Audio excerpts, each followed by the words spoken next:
Hello friends, कैसे हैं आप सभी लोग। आप सबका स्वागत है आपके YouTube channel target government job पर।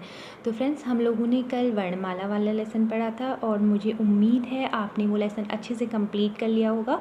और आपके पास फ्रेंड्स ल्यूसेंट होगी या आदित्य पब्लिकेशन या कोई और बुक, तो आप उसमें से भी, जब मैं कराती हूँ उसके बाद उसमें से ज़रूर करिएगा, क्योंकि उसके बाद आपकी क्या हो जाएगी, अच्छी तरीके से प्रैक्टिस हो जाएगी और आपको चीज़ें और ज़्यादा बेटर तरीके से समझ में आएंगी। तो मुझे उम्मीद है कि आप लोगों ने उस लेसन को बहुत अच्छे से पढ़ा होगा और आपको समझ में आया होगा और शायद आपने रिवीजन किया होगा।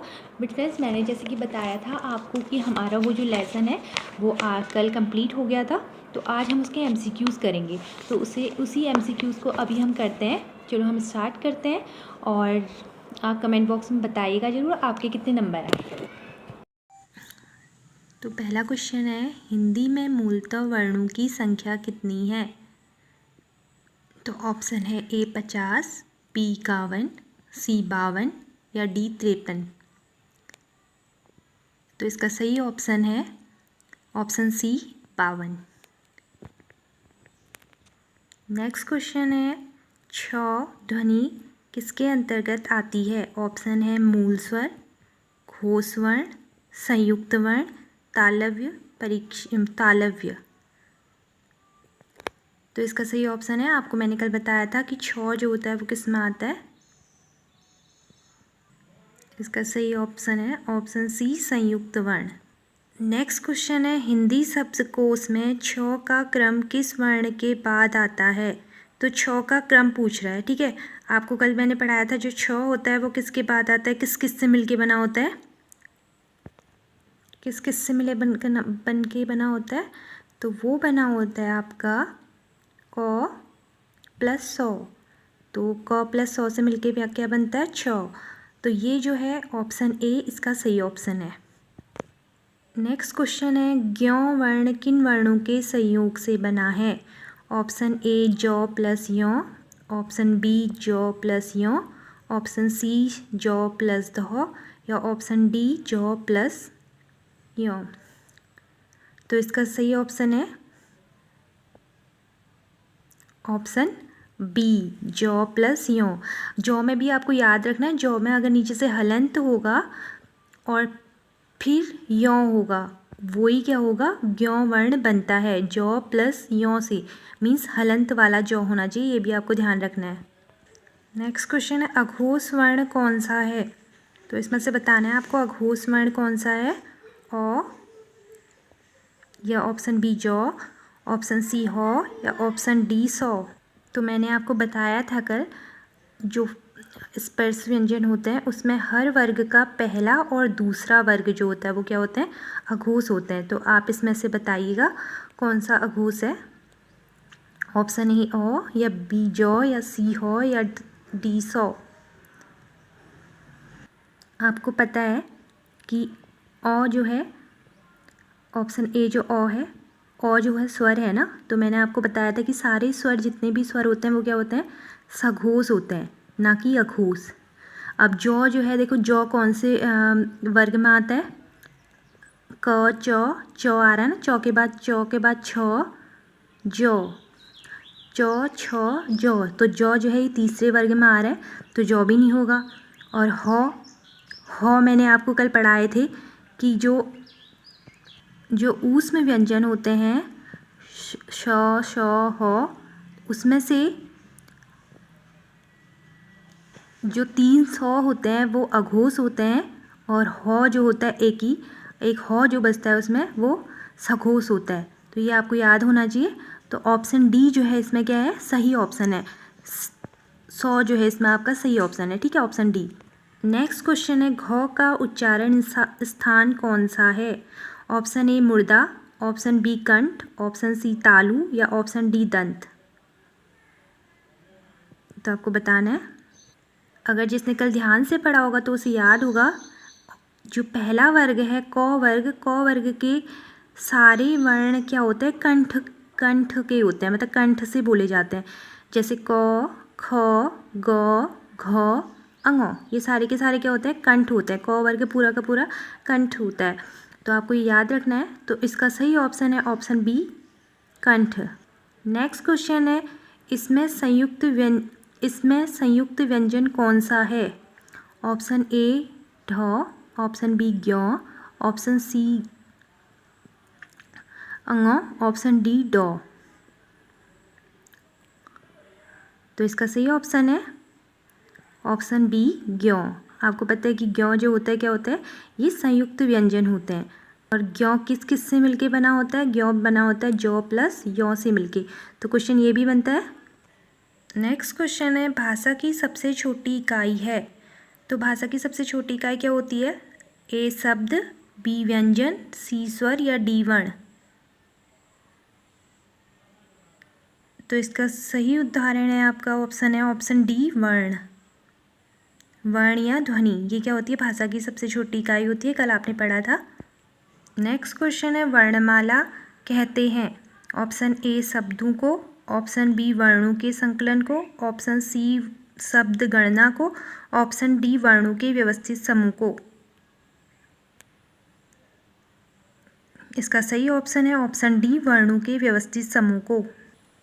नेक्स्ट क्वेश्चन है, निम्न में से कंठस्थ ध्वनियाँ कौन सी हैं? तो ऑप्शन ए क ख, ऑप्शन बी य र, ऑप्शन सी च छ, ऑप्शन डी ट ण। तो आपको कंठस्थ व्यंजन पूछा गया है, तो आपको पता है कि कंठस्थ जो व्यंजन होते हैं वो कौन से हैं? ऑप्शन ए क ख, क्योंकि क वर्ग जो पूरा का पूरा होता है, क ख ग घ घ, ये क्या होता है? कंठस्थ व्यंजन का वर्ग होता है पूरा। नेक्स्ट क्वेश्चन है, स्थान के आधार पर बताइए कि मूर्धन्य व्यंजन कौन सा है? ऑप्शन ए ग घ, ऑप्शन बी ज झ, ऑप्शन सी ड ढ, ऑप्शन डी प फ। तो इसका सही ऑप्शन है ऑप्शन सी ड और ढ। तो मैंने कल आपको बताया थी जो ट वर्ग होता है ये पूरा का पूरा क्या होता है? मूर्धन्य होता है। अगर आप बोलेंगे ट ठ ड ढ ण, तो ड और ढ जो हो रहा है ये भी किसी में आ रहा है, ट वर्ग में ही आ रहा है। तो ट वर्ग पूरा का पूरा क्या है? मूर्धन्य व्यंजन है। नेक्स्ट क्वेश्चन है, निम्न में से नासिक्य व्यंजन कौन सा है? ऑप्शन ए स, ऑप्शन बी य, ऑप्शन डी ग या ऑप्शन डी ज। तो इसका सही ऑप्शन है ऑप्शन बी य। य क्या है? नासिक्य व्यंजन है, क्योंकि मैंने आपको कल बताया था जो पीछे के पंचम व्यंजन होते हैं लास्ट वाले, वो सारे के सारे क्या होते हैं? नासिक्य व्यंजन होते हैं, नाक से बोले जाते हैं। अंग य ण न म, ये सारे के सारे व्यंजन जो होते हैं क्या होते हैं? नासिक्य व्यंजन होते हैं, लास्ट के जो होते हैं। ठीक है। नेक्स्ट क्वेश्चन है, ए ऐ वर्ण क्या कहलाते हैं? ऑप्शन ए नासिक्य, ऑप्शन बी मूर्धन्य, ऑप्शन सी ओष्ठ, ऑप्शन डी कंठस्थ या तालव्य। तो इसका सही ऑप्शन है ऑप्शन डी कंठस्थ तालव्य। नेक्स्ट क्वेश्चन है, हिंदी वर्णमाला में अयोगवाह वर्ण कौन से हैं? ऑप्शन ए ओ आ, ऑप्शन बी ई, ऑप्शन सी उ या ऑप्शन डी अंग अह। तो मैंने कल ही आपको बताया था ऑप्शन डी अंग अह, ये क्या होता है? अयोगवाह वर्ण होते हैं। और अंग जो होता है इसे क्या बोला जाता है? इसे अनुस्वर बोला जाता है। और अह को क्या बोला जाता है? अह को विसर्ग बोला जाता है, ये भी आपको याद रखना है। निम्न में बताइए कि किस शब्द में द्वित्व व्यंजन है? तो फ्रेंड द्वित्व व्यंजन होता क्या है ये मैं आपको बताऊंगी, पहले एक बार ऑप्शन आप देख लीजिए। ऑप्शन है ए पुनः, बी इलाहाबाद, सी दिल्ली या डी उत्साह। तो आपको ऑप्शन देख के समझ में आ गया हुआ। इसका सही ऑप्शन है ऑप्शन सी दिल्ली। तो जो द्वित्व व्यंजन होते हैं फ्रेंड्स, द्वित्व का मतलब होता है जब एक ही वर्ण दोबारा आता है। जैसे दिल्ली, दिल्ली में जो लौ है वो उसका दोबारा आना ही क्या है? द्वित्व कहलाता है। जैसे दिल्ली, बिल्ली, ये सब क्या है? द्वित्व व्यंजन। एक ही वर्ण जब दोबारा रिपीट हो रहा है तो उसे क्या बोलेंगे? हम द्वित्व व्यंजन कहते हैं। तो इसका सही ऑप्शन है ऑप्शन सी। नेक्स्ट क्वेश्चन है, सौ, श एंड सौ, ह कौन से व्यंजन कहलाते हैं? तो जो श, सौ, श, ह जो हैं ये कौन से व्यंजन कहलाते हैं? ऑप्शन है प्रकम्पी, ऑप्शन बी स्पर्शी, ऑप्शन सी संघर्षी या ऑप्शन डी स्पर्शी या संघर्षी। तो इसका सही ऑप्शन है ऑप्शन सी, संघर्षी व्यंजन कहलाते हैं। कल आपने पढ़े थे संघर्षी व्यंजन कहलाते हैं। संघर्षी या ऊष्म भी होता है, तो यहाँ पे आप ऊष्म संघर्षी व्यंजन कहलाते हैं, इसे आप सही करते। ठीक है, जो ऑप्शन डी है ना स्पर्श संघर्षी आपको दिख रहा है, कल मैंने आपको पढ़ाया था, आपको ध्यान होगा अगर आपने अच्छे से पढ़ा होगा तो, जो च वर्ग होता है उससे स्पर्शी व्यंजन कहते हैं। ठीक है, स्पर्श व्यंजन जो होता है आपके 25, उसमें जो च वर्ग होता है उसे स्पर्शी व्यंजन मानते हैं कुछ लोग। नेक्स्ट क्वेश्चन है, निम्नलिखित में से कौन ट वर्ग का नहीं है? ऑप्शन ए ठ, ऑप्शन बी ड, ऑप्शन सी ण या ऑप्शन डी ख। तो आपको ऑप्शन से पता चल गया होगा, बहुत इजी क्वेश्चन है। तो इसका सही ऑप्शन है ऑप्शन डी घ, क्योंकि अगर आप ट वर्ग बोलेंगे तो ट, ठ, ड, ढ, ण, जो ए बी सी हैं ये तीनों के हैं ट वर्ग के हैं। बट जो डी ऑप्शन घ है वो ट वर्ग का ना होकर वो कौन से वर्ग का है? वो क वर्ग का वर्ण है। नेक्स्ट है, हिंदी वर्णमाला में व्यंजनों की संख्या है। Option A 32, option B 34, option C 33 या ऑप्शन डी 36।